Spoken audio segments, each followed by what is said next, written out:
Jadi penjajah dan berjualan, ada yang menawar 800.000 kesenangan hingga akhirnya menerima objek tersebut. Namun ternyata customer yang ditemui terakhir adalah orang yang jahat hingga akhirnya bertemu bukannya wik-wik namun melakukan kejahatan dengan menghabisi korban. Kejadian ini sendiri terjadi di Cimahi, Jawa Barat. Sesosok jasad wanita ditemukan di semak belukar di depan kandang ayam. Tepatnya di tanggal 7 Maret 2023. Melewati tempat itu menemukan seorang jasad wanita yang terlentang dengan penuh cairan merah, bahkan dengan kondisi yang cukup mengenaskan. Saat kejadian orang yang melintas tersebut di jam 7 pagi.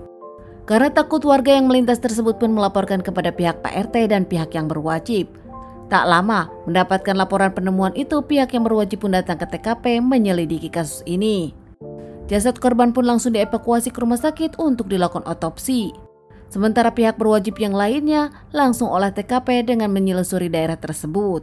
Tak jauh dari ditemukan jasad tersebut ditemukan satu tas berisi identitas KTP dan juga beberapa barang yang memang sudah tak ada barang berharganya, curiga diambil pelaku. Jasad wanita tersebut bernama Lisnawati berusia 26 tahun, warga Kampung Babakan Loa Padalarang, Kabupaten Bandung. Wanita tersebut adalah ibu rumah tangga, punya suami dan punya anak. Jasad Lisnawati sendiri usai otopsi dikembalikan ke keluarga untuk dilakukan pemakaman. Keluarga pun kaget tak menyangka dengan apa yang terjadi kepada Lisnawati. Keluarga meminta pelaku segera diamankan dan dihukum seberat-beratnya. Pihak yang berwajib pun menyelidiki dan yakin pelakunya menghabisi Lisnawati semalaman sebelum ditemukan. Saat itu Polres Cimahi tak mudah menumpukan titik terang karena ternyata di TKP sendiri tak ada barang bukti. Namun keberuntungan sampai datang ke Polres Cimahi. Dua saksi teman Lisnawati memberikan keterangan kepada yang berwajib. Di tanggal 12 Maret 2023, seorang lelaki diamankan pihak yang berwajib bernama Hari Rasta berusia 30 tahun, seorang buruh proyek. Hari Rasta sendiri saat diamankan berontak, bahkan melakukan perlawanan kepada pihak yang berwajib, hingga akhirnya didor pihak yang berwajib. Hari pun akhirnya mengakui kalau dirinya pelakunya. Menurut Hari, di tanggal 6 Maret 2023 dirinya mencari wanita di aplikasi micet. Dan akhirnya tak lama Hari pun menemukan akun Pink Gemoy yang ternyata milik Lisnawati. Saat itu Lisnawati dengan dua orang temannya ada di kos-kosan. Tak lama Lisnawati pun mendapatkan orderan dari Hari Rasta. Keduanya ngobrol di micet saling tawar-menawar hingga Lisnawati pun akan dibayar 800.000. Lisnawati sendiri berasa bersedia dan senang karena biasanya Lisnawati sendiri dibayar 500. Namun Hari tak mau di kos-kosan dan tak mau di hotel. Hari pun mengungkapkan ada di suatu tempat yang sudah disiapkan. Lisnawati pun setuju dengan mengikuti kemauan Hari sang customer. Saat itu Lisnawati sendiri diantarkan mucikarinya bernama Henry. Henry mengantar Lisnawati ke Gor Cimahi dan akhirnya bertemu Harry. Saat itu Henry sendiri mengikuti, namun akhirnya dirinya kehilangan jejak di tengah padatnya jalan.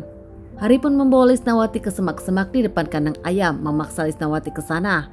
Lisnawati sendiri kaget kenapa harus dibawa kandang ayam serta menolak saat itu. Namun tak lama Hari Rasta mengeluarkan senjata tajam dan mengancamnya dengan pisau. Lisnawati yang kaget tak menyangka dirinya pun sempat melawan dan mempertahankan dirinya. Bahkan saat itu Lisnawati yang sadar kalau dirinya membawa uang mempertahankan tasnya. Namun Hari nampaknya melakukan tikaman kepada Lisnawati beberapa kali hingga akhirnya Lisnawati sakit. Dan malam itu juga Hari memperkosa Lisnawati. Lisnawati sendiri sempat berteriak meminta tolong namun tak ada bantuan karena mengingat tempat tersebut jauh dari rumah warga. Panik karena Lisnawati berteriak, Hari pun makin menikam beberapa kali lagi hingga membuat Lisnawati tak bernyawa. Tak lama Hari pun membawa barang-barang berharga dari Lisnawati, handphone, emas, dan uang 2.500.000. Hari sendiri pergi meninggalkan tempat tersebut dan meninggalkan Lisnawati begitu saja. Saat itu Hari Rasta pun memakai uang 2.500.000 untuk beli motor. Dan ternyata setelah diamankan dan diinterogasi pihak yang berwajib, Hari Rasta tak melakukan ini untuk yang pertama kali.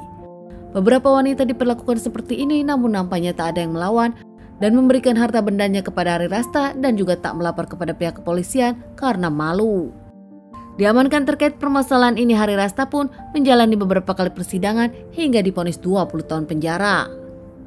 Keluarga Lisnawati nampaknya tak tahu Lisnawati sang istri punya pekerjaan lain yang suaminya tak tahu. Keluarga memaafkan Lisnawati namun tetap menginginkan Hari dihukum seberat-beratnya. Menurut teman-teman dari Lisnawati saat itu mereka pun sudah mencegah Lisnawati karena sudah terlalu malam dan nampaknya tempat tujuan pun tak dikenal mereka. Namun nampaknya Lisnawati memaksa karena dengan bayaran 800.000. Teman-teman, sekian dulu bahasan yang aku bawakan kali ini. Semoga ini bisa dijadikan pelajaran untuk kita semua dan ditunggu bahasan kasus-kasus selanjutnya.